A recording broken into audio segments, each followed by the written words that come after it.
प्यारे बच्चों नमस्कार। तो उम्मीद है आप लोग बहुत ही मस्त होंगे, है ना, चंगा होंगे।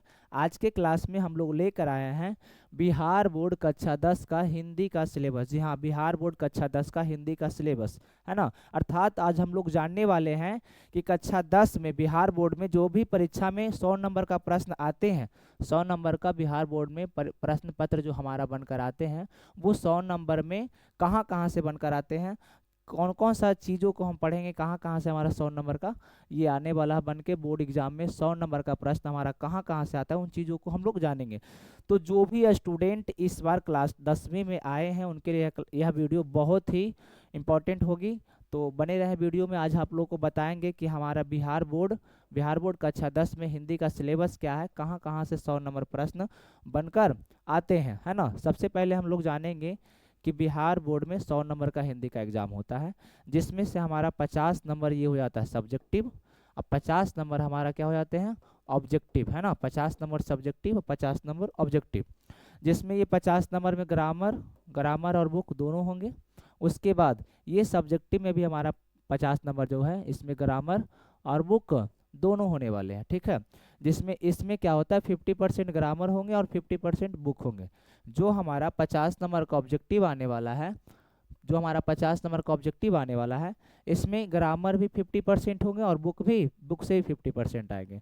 लेकिन जो सब्जेक्टिव हमारा होने वाला है ना, 50 नंबर का जो सब्जेक्टिव आएगा उसमें हमारा 50 नंबर में 35 नंबर हमारा आ जाएगा 35 नंबर हमारा आ जाएगा ग्रामर से, है ना। 35 नंबर हमारा आ जाएगा ग्रामर से और 15 नंबर आने वाले हैं बुक से, ठीक है।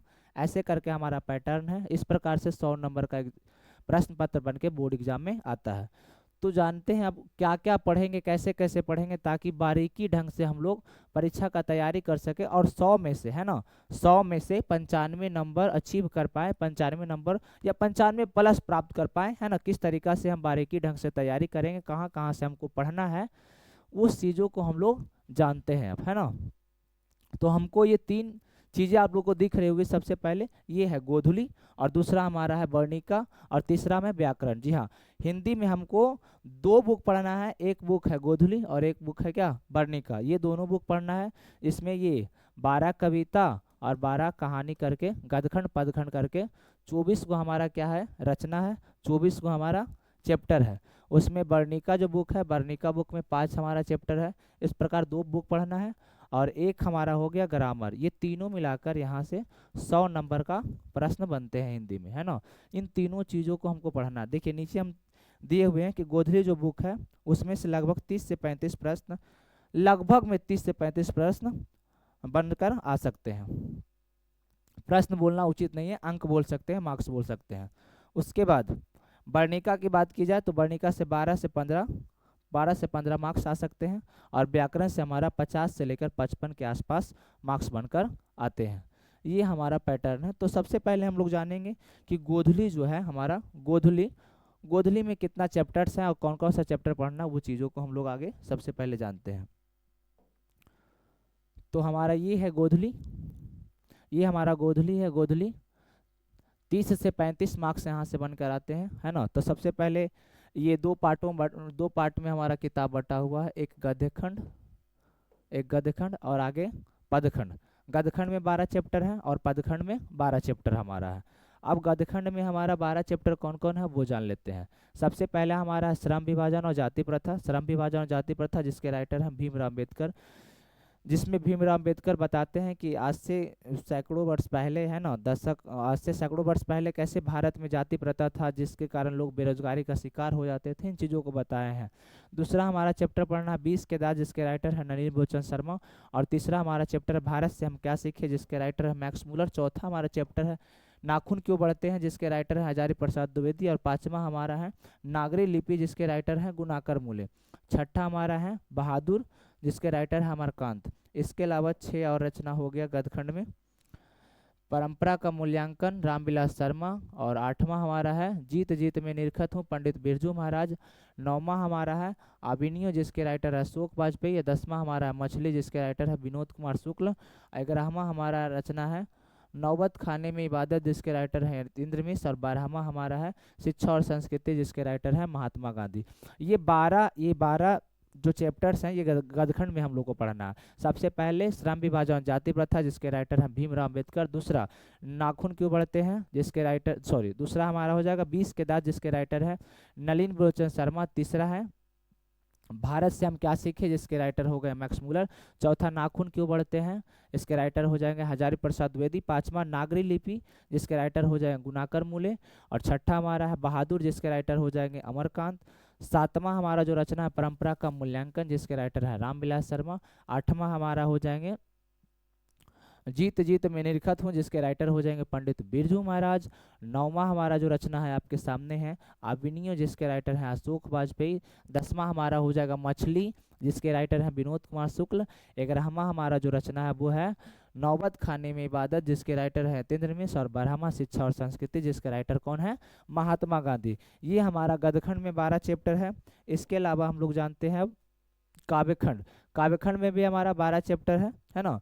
अब 12 चैप्टर में सबसे पहला जानते हैं सबसे पहला चैप्टर जो राम नाम बिनु बिरथे जग जन्मा जिसके राइटर है गुरु नानक। कौन है गुरु नानक। साथ ही सिलेबस जानते भर में हमको ये भी याद हो करना पड़ेगा है ना कि राम बिनु बिरथे जग जन्मा के राइटर कौन है। इसके पहले जो हम 12 पढ़े बहादुर के राइटर कौन है ना। नाखून क्यों बढ़ते इनके राइटर क्यों है कौन है। क्योंकि यहाँ से प्रश्न बनकर ऑब्जेक्टिव प्रश्न बनकर ही ये बोर्ड एग्जाम में आते हैं। तो ये भी चीज़ जो बहुत इंपॉर्टेंट हो जाता है बोर्ड एग्जाम में तो इसे भी आप लोग याद करते चलिएगा। दूसरा जो हमारा कविता है प्रेम मैनी श्री राधिका जिसके राइटर कौन है रस खान। प्रेम मैनी श्री राधिका के राइटर कौन है रस खान। राम बिनु बिरथे जग जन्मा में गुरु नानक जो है राम नाम के जप और नाम के स्मरण पे जोड़ देते हैं। दूसरा जो हमारा है प्रेम मैनी श्री राधिका जिसके राइटर है रस खान। इसमें रस खान जी जो है राधा रानी को इस संसार रूपी जो बगीचा है उसका माली मालिन के रूप में प्रस्तुत किए हैं राधा रानी को हमारे और श्री कृष्ण को।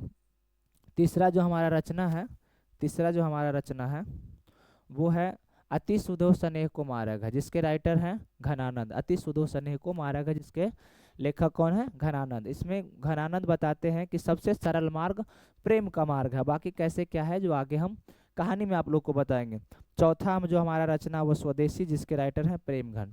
चौथा रचना क्या है चौथा कविता हमारा स्वदेशी जिसके राइटर प्रेमघन। पांचवा भारत माता जिसके राइटर है सुमित्रा नंदन पन्त जिन्हें हम लोग सुकुमार कवि के नाम से भी जानते हैं। छठा हमारा रचना है जनतंत्र का जन्म जिनके राइटर हैं रामधारी सिंह दिनकर। इसके अलावा 6 और कविता हम लोग के पास है। 7वां है हिरोशिमा जिसके राइटर है गे हुए। और 8वां है एक वृक्ष की हत्या जिसके राइटर है कुंवर नारायण। 9वां हमारी नींद जिसके राइटर हैं बीरेन डंगवाल। और 10वां हमारा हो जाएगा अक्षर ज्ञान जिसके राइटर हो जाएंगे अनामिका। उसके बाद 11वां हमारा लौट कर आऊँगा फिर जिसके राइटर हैं जीवनानंद दास। 12वां मेरे बिना तुम प्रभु जिनके राइटर हैं रेनर मारिया रिल्के। गोधुली हमारा जो पुस्तक है गोधुली हमारा पुस्तक में ये हमारा 24 रचना था। इसके अलावा हम लोग जानते हैं अब वर्णिका में हमारा 5 चैप्टर पढ़ना है जो दूसरे लैंग्वेज से लिया गया है हिंदी से हटकर है ना। कोई गुजराती तो कोई राजस्थानी तो कोई उड़िया तो कोई कन्नड़। यहाँ से 5 कहानियाँ लिया गया है जो जिसका वर्णिका पुस्तक में वर्णन किया गया है। सबसे पहला हमारा है दही वाली मगम्मा जिसके राइटर हैं श्रीनिवास। कौन है श्रीनिवास। देखिए कन्नड़ कहानी है। कैसी कहानी कन्नड़ कहानी है। याद करना हम लोग को बहुत जरूरी क्योंकि यहाँ से ऑब्जेक्टिव प्रश्न बनकर बोर्ड एग्जाम में आते हैं। दूसरा हमारा जो है चैप्टर उसका नाम है ढहते विश्वास जिसके राइटर हैं सात कोड़ी होता। और ये किस भाषा की कहानी है तो उड़िया। उसके बाद तीसरा हमारा है माँ। तीसरा हमारा जो चैप्टर का नाम है वो क्या है माँ जिसके राइटर हैं ईश्वर पेटलीकर। ऐसे करके आप लोग याद रखिएगा कि माँ ईश्वर के भांति होती है माँ ईश्वर के समान होती है। तो माँ के राइटर हो गए ईश्वर पेटलीकर। चौथा हमारा रचना नगर के राइटर कौन है सुजाता है ना। और 5वां हमारा हो जाएगा धरती कब तक घूमेगी जिसके राइटर हो जाएंगे साबरदैया। ये 5 रचना पढ़ना हमको वर्णिका में।